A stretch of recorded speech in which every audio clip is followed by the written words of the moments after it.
Everything is inspired by the teachings of His Divine Grace, A.C. Bhaktivedanta Swami Prabhupada, who is the founder and charter of the International Society for Krishna Consciousness. Om Aganati Manandasyanam Ganagana Chaksurin Militam Yanatashmai Sugirave Namaha Sri Chaitanya Manobhistam Stapitam Yanabhuttare Swayam Rupakiram Yanati Swasradhyam. Anybody remember that old Temptation song? Sunshine on a cloudy day. One of the things I like about Utah is it can be cold, but it's usually because it's high desert. It's very seldom gloomy and overcast. It can be really, really cold, but as long as there are very few clouds in the sky and there isn't much overcast, you can be in a really upbeat mood, even when it's like 20 degrees outside. But every once in a while we do get an inversion or something that sets in. I remember one year, it had been uncharacteristically gloomy every day for a week, 10 days, and the forecast didn't predict any change in circumstances. So one time I was sitting in my office looking out at the gloomy, gloomy skies. Hadn't seen the sun quite a few days. And the weatherman said nothing was going to change.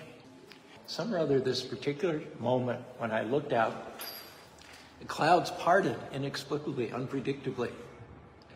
And a ray of sunshine came bursting through. More and more the clouds separated and more sunbursts came through. The clouds not only separated and came apart, but as I watched, they magically just dissipated, disappeared. And before you knew it, it was a glorious, cloudless, sunshiny day. Totally unpredicted, totally not part of the forecast whatsoever. And as I watched, my mood lightened, and that song came to my mind. Sunshine on a cloudy day. I thought that would make a good... There may be clouds, so to speak, in your life as well. And they may have been there for quite some time. Those clouds of loneliness don't look like they'll ever leave. You don't think you'll ever meet the right person. But our message today, as Krishna has, sunshine on a cloudy day. He's already lined up your perfect partner. Just a matter of time before those clouds clear up. The medical report says you'll never get well. That disease is chronic. You need to just learn to live with it. It's cloudy in your health. Well, our message today is to stay encouraged. If you've kept God first place, unexpected sunshine is coming your way. Those clouds of struggle, lack, can't get ahead, can't get well. They may, it's true, have followed you around for years. You could easily accept mediocrity, think you've reached your limits, that as it is now, it's always going to be. But we want to encourage you to get ready for sunshine on a cloudy day. Because one touch of Krishna or God's favor can thrust you to a whole new level. True, it may be overcast right now, gloomy, some areas of your life. Well, the good news is those clouds cannot stop our God. He's like the sun. He controls the clouds. In a split second, He can cause them to open. Suddenly, you get well. Suddenly, you meet the right person. Suddenly, you're out of debt. Don't be discouraged by the clouds. They're only temporary. It was cloudy in my wife Bobby and I's life in 1981 when she had a little nasty-looking mole in her ankle. She went to the oncologist. She had it biopsied. It turned out it was between stage 3 and stage 4 malignant melanoma. They gave her a year to live. So those clouds came storming in, and at the time, everywhere we looked, the forecast was dark, gloomy, threatening, foreboding. But the good news is that the doctor, as expert as he may be, he doesn't have the final say. Krishna, or God, has the final say. Krishna is saying to you today, I have sunshine on a cloudy day.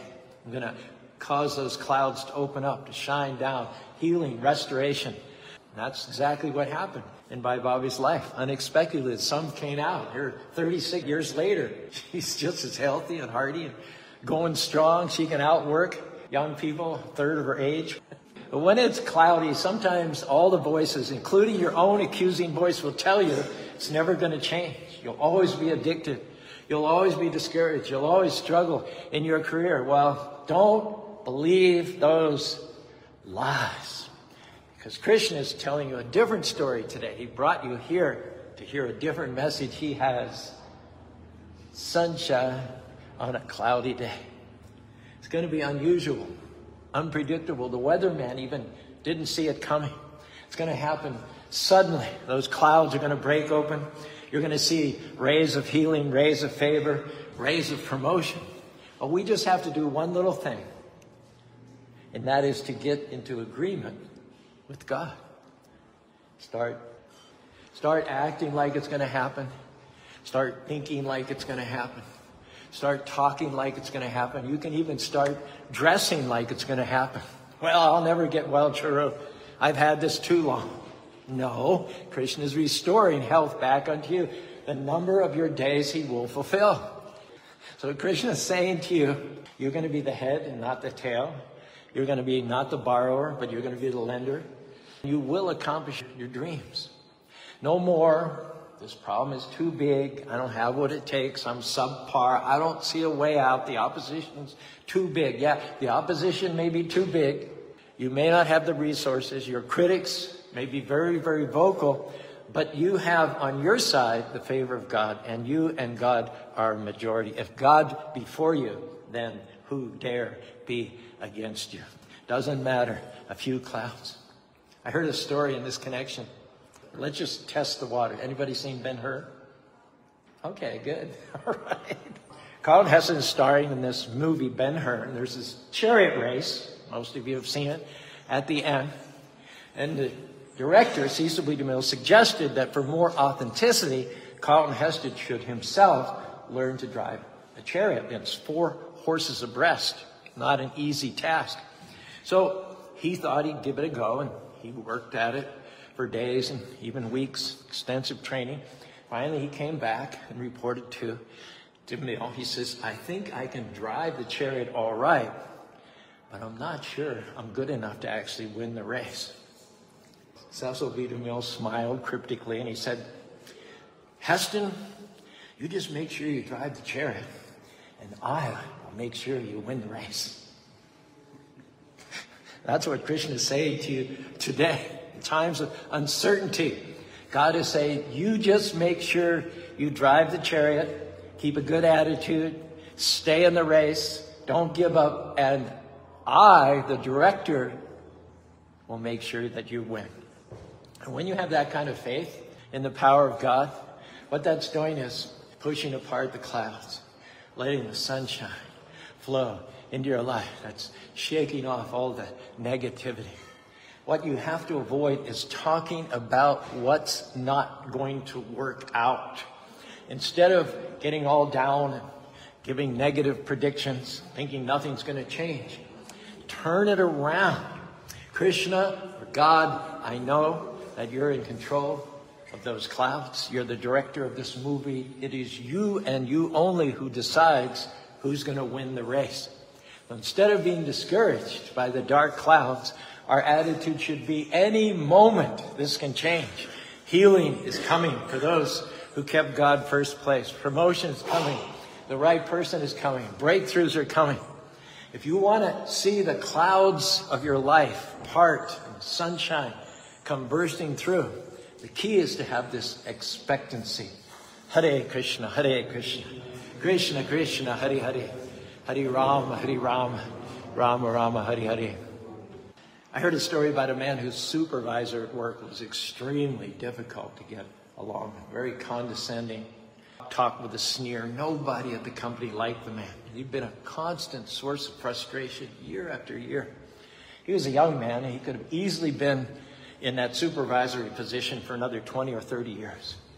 Well, this man had a good attitude. He was determined to be his best right where he was, but in the back of his mind, he had this niggling thought, this is going to be a pain to have to put up with this guy for the next 10, 20, or 30 years. Well, one morning, lo and behold, he came to work. Everything seemed about the same, normal. Management called a special staff meeting. They told how this supervisor's wife had been transferred to another state, and just without any warning, he resigned. And he was no longer with the company. Most of the staff fell down on their knees and said, "Thank you, Jesus." Hallelujah. And what was that? Sunshine on a cloudy day. He didn't see it coming. The forecast was cloudy. All the reports said the problem was permanent. But Krishna, or God, controls the universe. He knows how to suddenly change things, move the wrong persons out, open doors that you never dreamed would open. That's why you can't just go by what you see, because what you see is temporary and what you think is limited. The Lord moves in mysterious ways as wonders do perform. Just like the weather forecasts, they may tell you that it's going to be the same gloomy, overcast condition week after week, month after month, year after year. Depressing, never going to change. And in the natural, that may be perfectly true, but the good news is that we serve a supernatural God. On your own, you might be stuck. The good news is, once again, you're not on your own. The creator of the universe, who spoke millions of worlds into existence, has you in the palm of his hands, directing your steps. He controls the clouds. He controls the wind. He doesn't have to wait for the weather to get better. He doesn't have to wait for the medical report to improve. He doesn't have to wait for the situation to turn around. No. When it's your time, when it's your season, if you've been faithful, if you've honored him and kept him first place, your healing, your abundance, all the forces of darkness cannot stop you from going to the next level. And don't ever give up. Throw in the towel on what you're believing for. Just do the opposite. Get ready, buckle your seatbelt, put your hard hat on, because those clouds are going to open up and take you on the most exciting ride that you could ever imagine. The sun is going to break through. Just like I saw in my office that day. In 15 minutes, every cloud had voided the sky. Everything had totally cleared up. Krishna knows how to make what should have taken you decades and decades and decades to achieve. He knows how to get you there in a fraction of the time. One day you're going to look up and say, whoa, I didn't see that coming. I didn't see my supervisor resigning that quickly. I didn't see my health improving this fast. I didn't see that new opportunity on the radar. I didn't see that favor coming. Classic story we have in this regard from our own Srimad Bhagavatam. A poor Brahmin who had been a childhood friend of Lord Krishna 5,000 years ago when Krishna was on the planet. They had gone to the Gurukul together, the school of the Guru, under the tutelage of Sandipani Muni. They finished their schooling and they went off to their respective places. Krishna became the king in Dwarka, and Sudama went back to his village in an area that was ruled over by a king named Pandraka. Now, Pandraka was very envious of Krishna's beauty, Krishna's wealth, Krishna's fame, just like many people are envious of God. They don't like to think of anyone better looking than them, or more influence or more power. Pandraka was a personification of envy of God, and he did not like Sudama's chanting Hare Krishna and worshiping Krishna and putting Krishna first place. Now, Sudama was a Brahmin, so he made his income by doing housewarmings and birth ceremonies and different types of pujas for the people. But Pandraka told everybody not to hire Sudama. So he was poor. He had lived in a thatched house, and there were holes in the roof. So when the monsoon rains came, there were big floods in his home. He was not getting enough to eat. His wife's ribs were showing. And one day she said to him, "Dear husband, your childhood friend was Krishna, Supreme Personality of Godhead, who's the king in Dwarka. Why don't you go and ask him for some money? After all, he was your friend. You had all these adventures. You had each other's backs when you were children. Why wouldn't Krishna give to you what would be a pittance, but to us an amount that would make all the difference?" Sudama was completely happy with a simple life, uncomplicated, chanting the names of the Lord and worshiping. He took his wife's suggestion seriously because he thought it would be great to see my childhood friend Krishna again, to feast his eyes on the transcendental form of the Lord. So his wife packed him some poha, chipped rice. Now this is such cheap food that you don't even cook it. Can you imagine? Rice is the cheapest thing in the supermarket. Well, this is even cheaper than that because it's rice that you don't have to cook. You just mix it with a little bit of water. So he rolled some of this into his belt and he went off walking. When Krishna heard that Sudama was at the gate, he got up personally from his bedstead. He brought Sudama by the hand. He sat him right down on his bed. And Krishna, you can see from this picture, worshipped Sudama, even massaged his feet. Krishna asked Sudama at one point, have you brought me any gift or anything? Sudama was ashamed to give Krishna, the king of Dwarka. You know, he had gourmet cooks, the best food you could imagine. Sudama didn't want to give him a little bit of cheap chip rice. But Krishna saw this little bulge in his belt and he said, is that something to eat? And they had a little wrestling match. And Krishna took one simple, single grain on his tongue. Getting this from my devotee is so relishable, so palatable. So in all of this, the bliss of seeing Krishna and being honored by Krishna and reliving some of the adventures they'd had, Sudama never got around to asking Krishna for some money.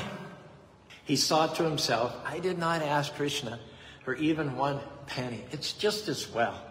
I've been poor all my life. Poverty is my norm. If I got some money, I'd probably be all puffed up and forget about my devotion to Lord Krishna. Think about this for a moment. Sudama had to travel. He had a mission given to him by his wife to get some funds to relieve their poverty. Now he had a great visit, but he's got 100 miles to walk back home. His mission was unaccomplished. He's empty-handed. It looks like the same gloomy clouds that were covering him when he originally started out his mission are still there. He doesn't have any money. If there was a weatherman there forecasting Sudama's future, he would say he's going to continue to live in poverty the rest of his life because of his friendship to Krishna. He's going to continue to be persecuted by the king, Pandraka, and yada, yada, yada, yada. And on top of everything else, he's got to explain to his wife why he was with Lord Krishna in this huge palace and he never got up the courage or remembered to ask him for a little bit of charity. So he's got to face the music with his wife. But can I tell you, Sudama was not affected by these clowns. He chose not to be conditioned and controlled and depressed by his circumstances. We can imagine him walking along the road, being happy, living a simple life with the names of the Lord on his lips, singing his own version of the Temptations song, which goes like this. I've got so much honey, the bees envy me. I've got a sweeter song than the birds in the trees. Well, I guess you'll say, what can make me feel this way? My God, talking about my God. You can imagine throwing in a few Hare Krishnas there. I don't need no money, fortune, or fame. I've got all the riches that one man can claim. Oh, yes, I do. I guess you'll say, what could make me feel this way? My God, my God, my God. Sorry, I'm just having a really good time with this. Talking about my God, my God. When it's cold outside, I got the month of May. Sunshine on a cloudy day. Well, I'll guess you say, what can make me feel this way? My God, my God, my God. Hare Krishna, Krishna Krishna, Hare Hare, Hare Rama, Rama Rama, Hare Hare. Now, like with Sudama, there may be some dark clouds, some negatives in your life as well right now. You don't see how you'll ever get well. You don't see how you'll ever pay off those student loans. You don't see how the legal situation could ever resolve. Here's the key. You are a child of the Most High God. You have royal blood flowing in your veins. That means you have a promise from your Creator. If you keep in first place, when it gets dark, when you could easily be discouraged, when you feel like giving up, Krishna says you need to do the opposite. Get ready. If you kept in first place, light is about to burst in Healing is about to burst in. Favor is about to burst in. Vindication, restoration, all of that suddenly going to show up. Thinking in this way, the learned Brahmin Sudama gradually came back to his village. He met an acquaintance on the outskirts of town who told him that, guess what? His persecutor, the king, Pundraka, had been killed. When he reached his residential street, he turned down his street, and instead of seeing his thatched hut with holes in the roof, he saw that everything was wonderfully changed. He saw, instead of his cottage, there were palatial buildings made of valuable stones and jewels glittering like the sun, the moon, and rays of fire. There were parks and lakes and waterfalls populated by all kinds of exotic animals. Sudama started to think of himself, what's going on here? Did I come to the wrong city? Am I in the wrong part of my city? Did I get turned around, disoriented? Is this my place? Or does it belong to someone else? Is this where I used to live? It says the same street name, but how has it so wonderfully changed? And while he was considering this, he saw his wife coming out of the palace. His wife appeared so beautiful. It seemed as if Lakshmi, the goddess of fortune herself, had come out to receive him. He was decorated with a gold necklace, ornaments. She appeared like a heavenly demigoddess. He was surprised to see his wife, no longer with her ribs showing, no longer wearing an old cloth with holes in it. She was beautiful. In great affection, he entered the palace by her side. And when he saw his position so dramatically changed to one of opulence, he began to consider, what is the cause of all this? He thought, from the beginning of my life, I've known nothing but poverty. What could be the cause of all this sudden opulence? I do not find any other cause than the all-merciful glance of my friend, Lord Krishna, chief of the Yadu dynasty. Certainly these gifts are all of Krishna's causeless mercy. The Lord is self-sufficient, the husband of the goddess of fortune, full with all opulences. He can understand the mind of his devotee, and he sumptuously, open-handedly fulfills his devotee's desires. All these are acts of my beautiful, dark friend Krishna is far more liberal than the monsoon cloud, which can fill the ocean itself with water. I'm seeing a vivid example of this. All I did was offer him one single morsel of chipped rice with heartfelt devotion, and in exchange, Krishna has given me more opulence than Indra, the king of heaven. In a comment on this story, Prabhupada, our spiritual master, says, what the devotee offers the Lord is not needed by the Lord, for he is self-sufficient. But if the devotee offers something to God, here's the deity, and all day long we offer prayers, we offer flowers, we offer food, we offer ourselves for that matter. Prabhupada says, when you offer anything, it is for the devotee's own benefit. Because whatever a devotee offers to the Lord comes back 1,000,000 times greater than that which was offered. Prabhupada says, one does not become a loser by giving to the Lord. Rather, one becomes a gainer millions of times over. Friends, even during the dark times, the cloudy times, can I tell you, Krishna, God, he's still on the throne. He still knows how to change things overnight. Situations that look impossible. You think it's way too far gone, but Krishna knows how to break through those dark clouds. Suddenly, the relationship, the marriage is restored. Suddenly, you get healthy again. Suddenly, you get that break, that promotion you need. Krishna knows how to accelerate you to get you where it would have normally taken you decades and decades to get there. Well, what am I saying? Krishna has the right people lined up for you. Suddenly that supervisor moves to another state. Suddenly, that Pandraka in your life is killed.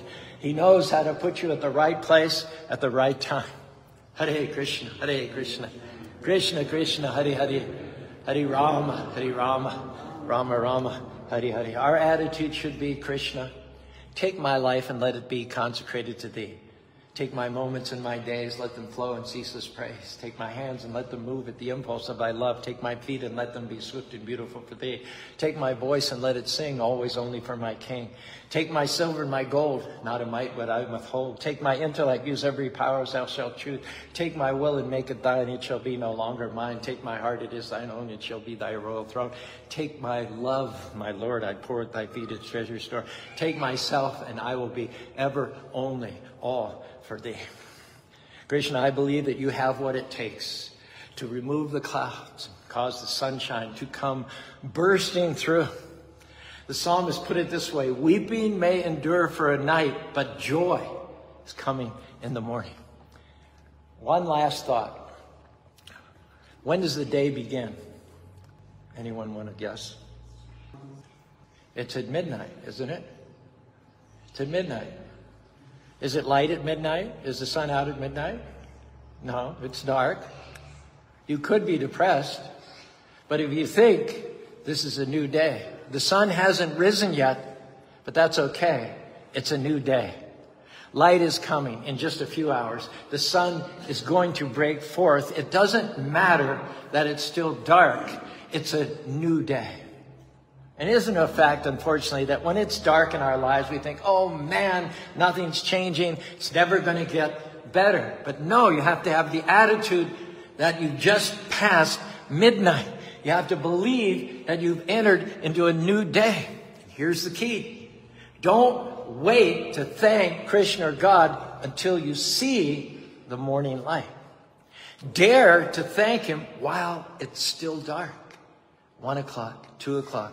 3 o'clock in the morning. Dare to have an attitude of gratitude even when it's still cloudy. This, my friends, is what faith is all about. We think when I see it, then I'll believe it. But no, you have to believe it, and then you'll see it. You'll have a new perspective. You belong to God. You are his child. Now you have to have this attitude. Krishna, I made this mess. I, by my own bad decisions, may very well have brought this trouble on myself, but I know that you're a God of mercy, and I believe that you're sending sunshine on a cloudy day. In other words, I'm struggling with this problem, but I believe deliverance is on the way. Restoration, vindication, abundance is suddenly going to show up. When things aren't going our way, it's so tempting to get negative, to complain, to get depressed. Oh, why do I always get the short end of the stick? Why don't I get any good breaks? When is this ever going to change? Use that same negative energy, turn it around and say like this: it may be dark now, but Lord, I believe that we've passed midnight. I believe that we've entered into a new day. And I want to thank you that joy is coming, healing is coming, the right person is coming, that breakthrough is coming. Lord, I want to thank you for sunshine on a clouded day. If you believe like that, you're going to see some suddenlies in your life. Those clouds are going to open, and Krishna is going to amaze you with his goodness. He's already got the problem already solved before you even had the problem itself. You may say, Guru, I don't have the connections. That's okay. Krishna has the connections. Charu, I don't have the resources. I don't have the finances. That's okay. Krishna does have the resources. Krishna owns it all. We simply have to have the attitude, all I gotta do is drive the chariot. I don't have to worry about whether I'm the most qualified, whether I'm the most trained. I simply have to keep a good attitude, keep on trusting the Lord, and he will do what needs to be done to make sure that I win the race. It may be cloudy in certain areas of your life right now, but I sense in my spirit, because you're here today, because you're receiving this message with an open heart, things are about to open up. You need to get ready. You're close, if you've kept in first place, to a breakthrough. That breakthrough is going to happen sooner than you think. You're about to see in your life some suddenlies. Hare Krishna, Krishna Krishna, Hare Hare, Hare Rama, Rama Rama, Hare Hare. Now do your part and open up your heart to some unexpected sunshine in your life. Have this attitude of faith. Go out each and every day with expectancy. Thank Krishna in advance for turning every difficult situation around. If you do this, I believe light is about to come bursting through the dark clouds. Healing, favor, promotion, breakthroughs, all those are coming your way in this life and next life. Back to home, back to God. If you resonate with any of that at all, you're invited to raise your arms with me. And we can all say together, Hare Krishna, Krishna Krishna, Hare Hare, Hare Rama, Rama Rama, Hare Hare.